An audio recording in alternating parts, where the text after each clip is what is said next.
A new chapter, that is life process. Okay, chapter 6, obviously class 10 NCERT chapter है, biology के under आती है, सब आप लोग जानते होंगे, कोई नई बात नहीं है, ठीक। सो इन दिस लाइफ प्रोसेस, जैसा कि आप लोग इसका नाम से जब समझ पा रहे होगे, हमको ये जानना है कि लाइफ के लिए क्या क्या प्रोसेसेस चाहिए, यानी एक इंसान को ज़िंदा रखने के लिए क्या प्रोसेस होते हैं जो इंसान के शरीर में चलते हैं, आपको उनके बारे में जानना है। Obviously we will discuss about living things here, क्योंकि यहाँ लाइफ देख रहे हो, ठीक है। तो आगे बढ़ते हैं। यहाँ मैंने ह्यूमन का बात किया, बट बाकी चीज़ें भी इंक्लूडेड है इसमें, ठीक है। ऐसा नहीं कि सिर्फ ह्यूमंस के ऊपर बेस्ड ये चैप्टर है। स्टार्टिंग में हम चैप्टर का ओवरऑल जिस्ट जानने की कोशिश करेंगे, उसके बाद पर्टिकुलरली ये चैप्टर जो है वो ह्यूमन ऑर्गन्स की तरफ बढ़ जाता है, ठीक है। तो देखो ये क्या है, मैं इसको आप लाइन बाय लाइन रीड तो कर सकते हो, इसमें कोई बहुत बड़ा चीज़ नहीं, बहुत ही आसान है, पर मैं आपको इसका एक ओवरऑल तरीका बताता हूँ कि इसको किस तरह से समझोगे, ठीक है। सबसे पहला जो पैराग्राफ है वो ये कह रहा है, how do we tell the difference between alive and what is not alive. Okay, आपको कैसे पता चलेगा बेसिकली कि कोई चीज़ जिंदा है या कोई चीज़ जिंदा नहीं है। अगर आप जानवरों में देखो तो आप डॉग्स को देखोगे वो रन कर रहे हैं, ब्रीथ, दूसरे जानवरों को, किसी भी जानवर को देखोगे, मैं मैक्रो ऑर्गेनिजम्स की बात कर रहा हूँ, बड़े जानवरों की बात कर रहा हूँ, तो वो ब्रीथ करते हैं, वो रिप्रोड्यूस करते हैं, वो रन करते हैं, वो वॉक करते हैं, वो बार्क करते हैं, या तो दूसरे जानवर हैं तो वो भी अलग अलग तरीके के साउंड निकालते हैं। ये सारे प्रूफ हैं कि वो चीज़ जिंदा है, ठीक है। पर आप क्या ये प्लांट्स में कह सकते हो? नहीं। तो हम अगर सिर्फ और सिर्फ जो विजिबल मूवमेंट है उसको देख के बोले कि कोई चीज़ जिंदा है या नहीं है, तो ये क्या प्रूफ, ये क्या सफिशेंट है? Some animals can breathe without visible movement. Plant जो है वो विजिबली ग्रोइंग तो दिखता नहीं है, अब 5 साल बाद जाकर देखोगे तब तो, या 1 साल बाद 2 साल बाद जाकर देखोगे तब तो उनके अंदर कोई चेंजेस पता चलेगा ना प्लांट में। तो क्या क्राइटेरिया हम लें, क्योंकि विजिबल मूवमेंट जो है वो लाइफ को डिस्क्राइब करने का एक इनफ क्राइटेरिया तो नहीं है, ठीक है। और भी क्राइटेरियाज हमको ऑब्वियसली इंक्लूड करना पड़ेगा। क्यों? अभी मैंने आपको रीज़न बताया कि सो रहे होंगे, अगर बाई चांस आप लोगों ने एक डॉग को देखा जो सो रहा है, काव को देखा जो सो रहा है, अब हर समय उसके नाक के पास हाथ ले जाकर ये तो नहीं देखोगे ना सांस ले रहा है कि नहीं। तो what is the visible proof for it? Okay, चलो आगे बढ़ते हैं और देखते हैं माइक्रो ऑर्गेनिजम्स में इसका क्या असर पड़ता है। तो आप जानते हो बहुत सारे ऐसे बैक्टीरियाज वगैरह होते हैं, माइक्रो ऑर्गेनिजम्स होते हैं, वो लिविंग है, राइट, वो लिविंग है, और आप उनको माइक्रोस्कोप से देखोगे तो आपको ऑब्वियसली पता चलेगा कि वो लिविंग है, क्योंकि उनमें मूवमेंट्स होता रहता है, ये ठीक है। वायरस के बारे में आप जानते हो, वायरस जो है वो कोई मूवमेंट, मॉलिक्यूलर मूवमेंट शो नहीं करता, वो इन्फेक्शन करता है। तो इनके बारे में सबसे ज़्यादा कहा जाता है कि वायरस का अभी तक पता नहीं चल पाता है कि whether they are truly alive और not. Virus, they are quite controversial in this aspect because we don't know whether they are alive or not. They can change their system, they can change everything related to them when they come in contact with a host, right? Host in the sense कोई दूसरा जानवर या कोई भी organism जिसके अंदर वो infect होना चाहते हैं, वो जाना चाहते हैं। समझ में आ रही है बात? करेक्ट। यानी मॉलिक्यूलर लेवल पे अगर आप मूवमेंट देखते हो माइक्रो ऑर्गेनिजम्स में तो आप समझ पाते हो हाँ भाई ये चीज़ जो है ये जिंदा है, ठीक है। ओके, नाउ मैं अभी आपको एक और इम्पॉर्टेंट चीज़ बताता हूँ। एक हायरार्की है, एक हायरार्की कैसे कहते हैं, चीज़ें शुरू कैसे होती हैं। सबसे पहले आप देखोगे मॉलिक्यूलर मूवमेंट्स के अगर क्योंकि बात निकली है तो मैं आपको बता दूँ। सबसे पहले तो सेल होता है, सेल के ऊपर जाओ तो टिश्यू होता है, ठीक है। Pardon my hand writing because I am trying to do it with my fingers, that's why. और टिश्यू के ऊपर अगर आप जाओ तो ऑर्गन होता है ना, टिश्यू से ऑर्गन बनता है। और अगर ऑर्गन के भी ऊपर जाओ तो ऑर्गन सिस्टम होता है।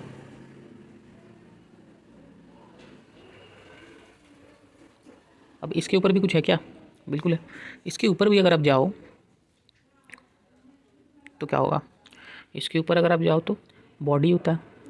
तो भले ही आपको वो बॉडी जो है ना, वो बॉडी जो है वो भले ही आपको शांत दिखाई दे रहा हो, पर कहीं ना कहीं, ठीक है, मार्क माई वर्ड्स, कहीं ना कहीं ये सेल्यूलर लेवल पे तो काम चल रहा है ना, या टिश्यूज़ के लेवल पे तो काम चल रहा है ना, वो आपको दिखाई नहीं दे रहा, बॉडी दिख रही हो। तो ये जो मॉलिक्यूलर मूवमेंट्स होते हैं, सेल्यूलर मूवमेंट्स होते हैं, टिश्यूज़ के मूवमेंट्स होते हैं, या टिश्यूज़ का वर्क करना होता है, वो ही कहीं ना कहीं हमें बताता है that the thing is living और नॉट। इसके बारे में ही आप इस चैप्टर में पढ़ने वाले हो, okay. So what are the life process? The maintenance functions of living organisms must go on even when they are not doing anything particular. For example, I am sitting here and teaching you. I am doing another job, but my body is doing a separate job. Why? Because my body works continuously to keep me alive. My heart will beat, my brain will work, my lungs will work, my kidneys will work like this so that I'll be alive. So these are the life processes. ठीक है, आप बैठे हो, लेटे हो, सो रहे हो, जग रहे हो, जो भी कुछ कर रहे हो, आपका बॉडी वर्क करता है, ठीक है। So this maintenance job has to go on, and the process which together perform the maintenance job of our body are life process. ठीक है, तो अब देखो कोई भी प्रोसेस अगर चल रहा है ना तो उसके लिए एनर्जी तो चाहिए ना, तो कोई ऐसी चीज़ तो होगी जो सोर्स ऑफ एनर्जी को बाहर से अंदर ले जाती होगी, तभी तो हमको एनर्जी मिलेगा, तभी तो हम हमारे बॉडी में लाइफ प्रोसेस चल पाएगा, उसे फूड कहते हैं। ठीक है, अब हमारे अर्थ में जो लाइफ है वो कार्बन बेस्ड है, तो ज़्यादातर हमारा फूड भी कार्बन बेस्ड है, राइट। हम फूड लेते हैं उससे हमें एनर्जी मिलता है और हम जिंदा रह पाते हैं। सो सिंपल, राइट। कितना सिंपल सा चीज़ बताया गया है यहाँ पर हम क्या है ज़्यादातर इन सब चीज़ों में ध्यान नहीं देते। चीज़ें बहुत ही क्लियर हैं और बहुत ही सिंपल है। ठीक है, नाउ अब एक चीज़ और जान लो, the sources of energy which are present here, okay, these sources of energy need to be broken down or built up in the body and must be finally converted to a uniform source of energy that can be used for various molecular movements. एक uniform source of energy में उसे convert तो करना होगा ना। कहने का ये मतलब है कि आप अमेरिका जाओ, जापान जाओ, इंग्लैंड जाओ, पर अगर आप घर आते हो, इंडिया आते हो, तो आपको उन पैसों को रुपीज़ में तो कन्वर्ट करना होगा ना, तभी तो आप उसे यूज़ कर पाओगे। That's so simple, right. It's not a big deal to understand this. ठीक है, समझ में आ रही होगी बात आप लोगों को। तो इसीलिए हम उसको यूनिफॉर्म सोर्स ऑफ एनर्जी में कन्वर्ट करेंगे, तब जाके हम उन चीज़ों को यूज़ कर पाएंगे। ठीक है ना, ये तो खैर एनसीईआरटी की आदत है कि ये थोड़ी सी चीज़ों को जो है वो कन्फ्यूज तरीके से मर्ज करके एक साथ दे देता है, पर मैं उसको अलग अलग करके आपको समझा देता हूँ। ठीक है, तो इन चीज़ों में यानी हम जब ये कन्वर्जन करते रहते हैं सोर्स ऑफ एनर्जी में, बाहर की चीज़ों से अंदर एनर्जी लेते हैं, कन्वर्ट करते हैं, तो इनमें केमिकल रिएक्शंस होता है, राइट। सो ऑक्सीडाइजिंग रिड्यूसिंग रिएक्शंस काफ़ी कॉमन है जो होते हैं। ठीक है, series of chemical reactions in body are necessary and in those series oxidizing and reduction reactions are quite common. Okay, ठीक है, अब एनर्जी लेने के लिए कोई चीज़ ऐसा चाहिए जो हमारे खाने में से एनर्जी को खींचे। उसके लिए हमको क्या करना होता है, ऑक्सीजन लेना होता है। So the process of acquiring oxygen from the outside the body and to use it in the process of break down of food sources, खाने को तोड़ना, उसको यूज़ करने के लिए ऑक्सीजन का ताकत चाहिए। और वो ऑक्सीजन का ताकत हमको कैसे मिलेगा, through the process of respiration. So this thing is really very very important. I am again saying, जिन चीज़ों को मैं अंडरलाइन कर रहा हूँ आप भी उसे अंडरलाइन कर लीजिए। कोई प्रॉब्लम नहीं है अगर आप नोट्स नहीं बनाते हो या अब तक नोट्स नहीं बनाए हो, आप बोलोगे सर डेट तो निकल चुका है, फरवरी में एग्ज़ाम है, कोई बात नहीं है। आपको जो मैं अंडरलाइन कर रहा हूँ, अब मैं कल तक क्वेश्चन आंसर्स भी लाने वाला हूँ इसका, या हम कोशिश करेंगे डायरेक्ट PYQ सॉल्व करने का, ताकि आपको बेटर अंडरस्टैंडिंग हो जाए, तो वो बेटर रहेगा। ये अप्रोच होती है, ये स्ट्रैटेजी होती है, इस पर थोड़ा सा आपको काम करना है, correct. Okay, now this one. देखो यूनिसेलुलर ऑर्गेनिजम्स में क्या होता है कि एक्सचेंज ऑफ गैसेस और रिमूवल ऑफ जो वेस्ट होता है वो, इसके लिए कोई पर्टिकुलर ऑर्गन नहीं होता, वो ज़्यादातर स्किन से हो जाता है या डायरेक्टली हो जाता है, ये अंडरलाइन नहीं करना अभी आपको। ठीक है, पर मल्टी सेलुलर ऑर्गेनिजम्स में हमको एक चाहिए सिस्टम जो कि वो ये सब कर सके। ठीक है, क्योंकि देखो हम बाकी ऑर्गेनिजम्स में क्या होगा, मैं एक सिंपल से एग्जांपल से समझाने की कोशिश करता हूँ। ये जैसे एक ऑर्गेनिज्म है और यहाँ पर न्यूट्रिशन को पहुँचाना है, बाहर में इसके फूड पार्टिकल्स हैं, इसको क्या करना है कि ये मेन ऑर्गन का मेन पार्ट है, यहाँ तक इसको पहुँचना है। ये नॉर्मल डिफ्यूजन से भी यहाँ जा सकता है, ठीक है ना, when particles move from higher concentration to lower concentration, I think you know that is diffusion. पर अगर वहीं मेरा शरीर है जो कि बहुत बड़ा है as compare to microorganisms, it's too long, right. Just a second. So human body is too long, मैं एग्जांपल के तौर पे समझाता हूँ। तो ऑब्जेक्ट जो या कोई भी न्यूट्रिशन जो है ना, वो सिर्फ डिफ्यूज़न के बल पर इतना दूर ट्रैवल नहीं कर सकता, उसे एक सिस्टम चाहिए और उसे सिस्टम को हम यहाँ पढ़ते हैं। ठीक है, नाउ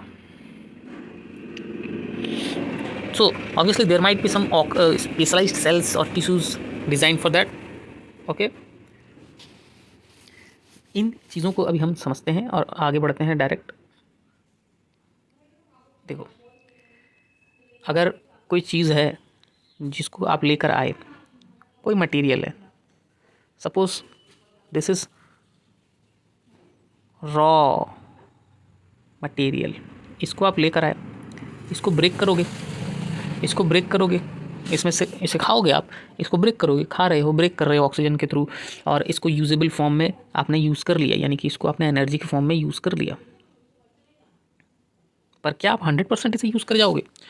नहीं, आप इसे 100% यूज़ नहीं कर सकते। ये तो लॉ है नेचर का कि आप किसी भी चीज़ का 100% एफिशिएंसी नहीं निकाल सकते। आप किसी भी चीज़ को पूरी तरह से इस्तेमाल कैसे कर सकते हो? कुछ चीज़ें हैं जो ऑब्वियसली उनके इस्तेमाल करने के बाद या उनको खाने के बाद, उनको ब्रेक डाउन करने के बाद कुछ चीज़ें हैं जो एज अ वेस्ट बच जाता है, तो उन वेस्ट को आप फिर बाहर कर दोगे, ठीक है। और जब हम वेस्ट को बाहर करते हैं तो उस प्रोसेस को कहते हैं excretion. Okay, now you got that. अब चीज़ें समझ में आ रही है, क्लियर है? चलो बढ़िया, मैं नेक्स्ट टाइम कोशिश करूँगा और बेहतर तरीके से हैंडराइटिंग से लिखने के लिए। ओके, सुना, यहाँ पर कुछ क्वेश्चन है। Why is diffusion insufficient to meet the oxygen requirement of multicellular organisms like humans because of the body of the humans और other multicellular organisms because they are quite large as compared to the process of diffusion. If you'll see, diffusion is not sufficient to do that because it has to move a longer distance, right? So we need a specialized system for that. What criteria do we use to decide whether something is alive? There are many criteria, but the most important criteria is the molecular movements or the cellular movements. Okay, ठीक है. What are the outside raw materials used for by an organism? So see second number question में ना आप ये भी लिख सकते हो कि what criteria do we use generally, तो जनरली में आप लिख सकते हो running, walking, okay, reproduction, excretion, respiration, like this and that.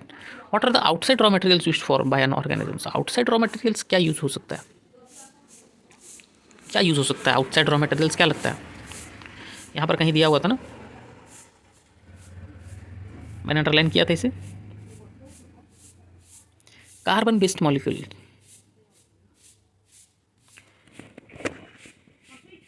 Correct, carbon based molecules हमारे लिए आउटसाइड रॉ मटेरियल जिसे हम यूज़ करेंगे. मैंने अंडरलाइन किया हुआ था already. What processes would you consider essential for maintaining life?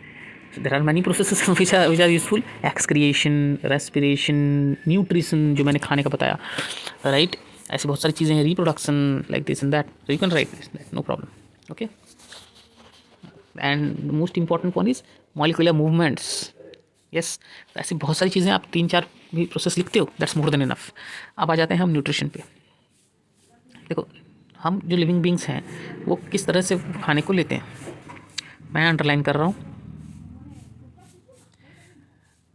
कुछ ऑर्गेनिजम्स होते हैं जिन्हें ऑटोट्रॉफ कहा जाता है, जो कि ग्रीन प्लांट और कुछ बैक्टीरिया हैं, ठीक है ना. ये तो सिंपल सी बात है कि जो कि सिंपलेस्ट फूड मटेरियल जो वो ले सकते हैं वो लेते हैं, क्योंकि इससे सिंपल और क्या होगा कि वो सिर्फ धूप और पानी, ठीक है, सिर्फ सनलाइट एंड वाटर से खाना अपना प्रोड्यूस कर लेते हैं. अदर्स जो होते हैं उनको डायरेक्टली और इनडायरेक्टली ऑटोट्रॉफ पे डिपेंड करना पड़ता है. हेटरोट्रॉफ्स उन्हें कहा जाता है. तो 2 नाम याद रखोगे, ऑटोट्रॉफ और हेटरोट्रॉफ. ये हेटरोट्रॉफ जो होते हैं ये ऑटोट्रॉफ्स पे डिपेंड करते हैं. तुम बोलोगे सर मैं प्लांट्स तो नहीं खाता, मैं नॉन वेजिटेरियन हूँ, पर आप जिन चीज़ को खाते हो, मान लेते हैं आप गोट को खाते हो, आप शीप को खाते हो, वो तो प्लांट्स खाते हैं ना, तो इनडायरेक्टली आप प्लांट्स पे ही डिपेंड कर रहे हो any how. So that's why heterotrophs they depend upon plants for their nutrition. Okay, I think now it's clear. Okay, और हेटरोट्रॉफ्स की जो प्रोसेस है न्यूट्रिशन की वो थोड़ी कॉम्प्लेक्स होती है, क्योंकि यहाँ पर उनको ऑक्सीजन लेना होता है, ब्रेक करना होता है, फिर कुछ केमिकल्स और एंजाइम्स का हेल्प लेना होता है, ठीक है, डाइजेस्ट करने के लिए, like this. To achieve this organisms use biocatalyst call enzymes. ठीक है, तो एंजाइम्स एक इस तरह के कैटलिस्ट होते हैं जो कि डाइजेशन के प्रोसेस को और बढ़ा देते हैं. तो इन सारी चीज़ों को यूज़ करना होता है. करेक्ट, आगे बढ़ते हैं ऑटोट्रॉफिक न्यूट्रिशन के बारे में और डिटेल में जानने का कोशिश करते हैं. So basically what happens here, the process through which plants make their own food is known as photosynthesis. ये photosynthesis है, आप पूरा लाइन ही अंडरलाइन कर लो, कोई बात नहीं. photosynthesis, correct. So basically they make food with this process. They make sources that are present in outside and they convert them into stored forms of energy. Simple सा बात है. इन the form of carbon dioxide and water material को लिया जाता है, इसको convert कर दिया जाता है कार्बोहाइड्रेट में in presence of sunlight and chlorophyll. ठीक है, कार्बोहाइड्रेट में क्यों किया जाता है? क्योंकि कार्बोहाइड्रेट ही प्लांट को एनर्जी प्रोवाइड करता है. और कोई कार्बोहाइड्रेट अगर मैं कह रहा हूँ, सॉरी मैं नहीं, अगर कोई कार्बोहाइड्रेट जो है वो कोई प्लांट यूज़ नहीं करता ऑन द स्पॉट, तो क्या करेंगे फिर? तुम अगर किसी चीज़ को अगर तुरंत यूज़ नहीं करना चाहते तो तुम क्या करोगे? तुम उसे स्टोर करोगे, राइट. ये तो बहुत ही आसान है, करते ही होगे, ठीक है ना. उसको स्टोर करने के बाद उसको तुम एक जगह पे पर्टिकुलरली स्टोर करोगे ना, तो वो स्टोर जब करते हैं उसका नाम होता है starch. So the carbohydrates which are not used immediately are stored in the form of starch. ठीक है, समझ में आ गई बात? तो हम क्या करेंगे, हम भी तो सारा खाना जो खाएंगे वो धड़ाक से एक ही बार सारा एनर्जी में तो कन्वर्ट नहीं हो जाएगा, तो हमको भी तो कुछ स्टोरेज सिस्टम के बारे में सोचना पड़ेगा। तो हमारा बॉडी जो स्टोर करता है उसको ग्लाइकोजन कहते हैं, ये चाहो तो यहाँ रीड कर सकते हो। So the energy stored in our body is in the form of glycogen. Now let's move forward. Yes, again very very important. Okay, I am just highlighting this, ये बहुत ही इंपॉर्टेंट है। CO2 और water जब chlorophyll और sunlight के presence में react करते हैं, यानी कि ऑब्वियसली मैं फोटोसिंथेसिस की बात कर रहा हूँ, तो वो ग्लूकोज फॉर्म करते हैं, ऑक्सीजन फॉर्म करते हैं, वाटर फॉर्म करते हैं। अब आप मुझे बोलोगे सर क्या आप डबल डबल बात कर रहे हो, आपने ही थोड़ी देर पहले कहा कि वो कार्बोहाइड्रेट फॉर्म करते हैं। ये C6H12O6 या जो ग्लूकोज है इसे ही कार्बोहाइड्रेट कहते हैं, ठीक है। तो कार्बोहाइड्रेट, वाटर और ऑक्सीजन फॉर्म करते हैं।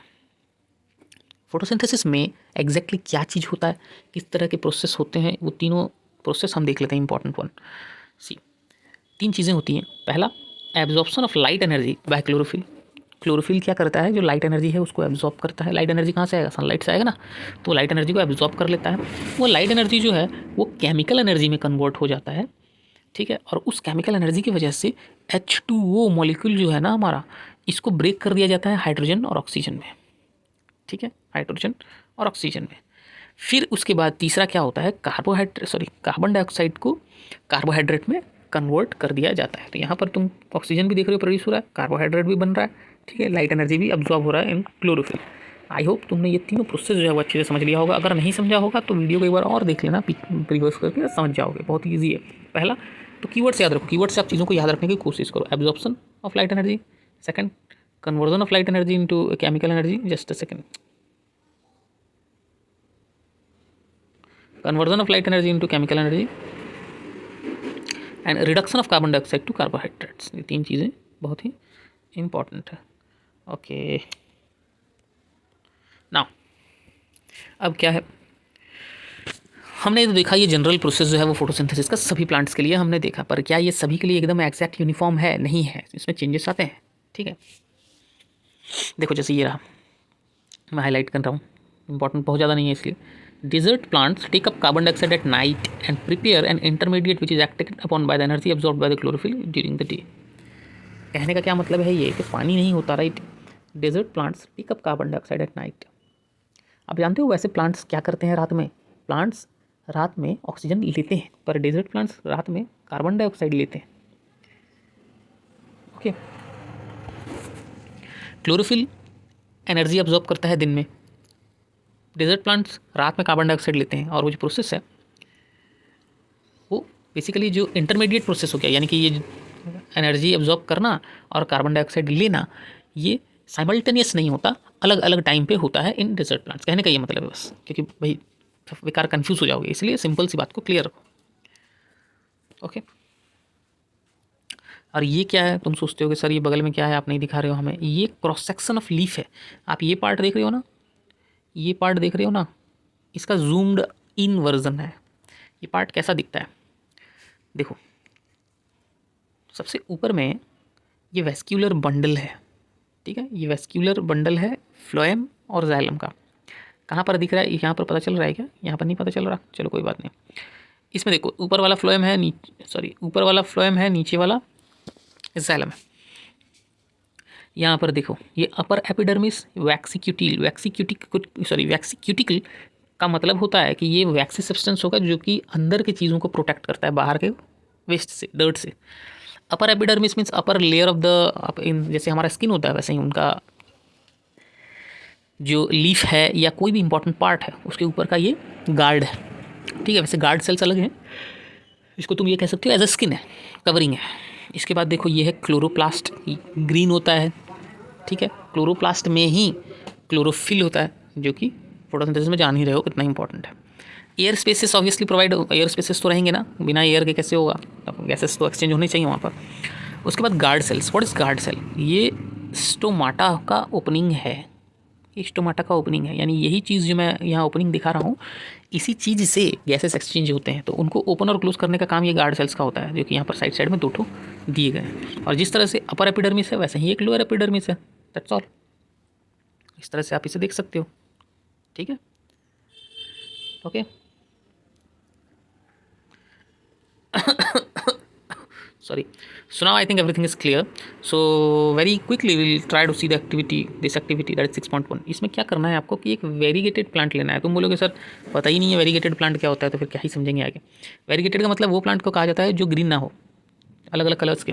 तो वैसा एक प्लांट लेना है, मनी प्लांट लो, क्रोटन लो, कुछ भी लो, और डार्क रूम में रखना है 3 दिन के लिए. ठीक है. अगर डार्क रूम में तुम उसे 3 दिन के लिए रखोगे तो क्या होगा ना कि प्लांट जानता है कि भाई मैं न्यूट्रिशन कर नहीं सकता, तो उसके सारे जो स्टोर्ड एनर्जी है, स्टार्च है, वो यूज़ हो जाएगा. All the starch get use up.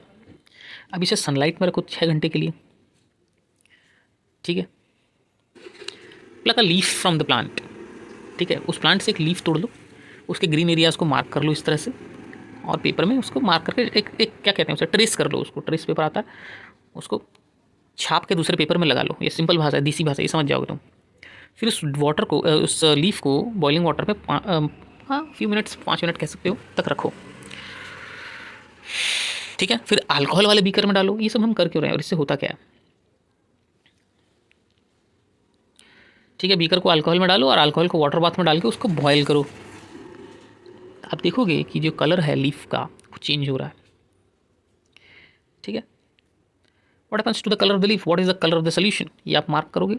अब उसके जब मैं आयोडीन मिलाता हूँ तो कुछ मिनट बाद उस आयोडीन सॉल्यूशन से साफ़ करने के बाद हम देखते हैं कि जो भी ग्रीन कलर का था वो अब पर्पल कलर का हो गया है. पर्पल कलर का हो गया है. So what exactly can you say regarding the presence of starch in the leaf, क्या कह सकते हो.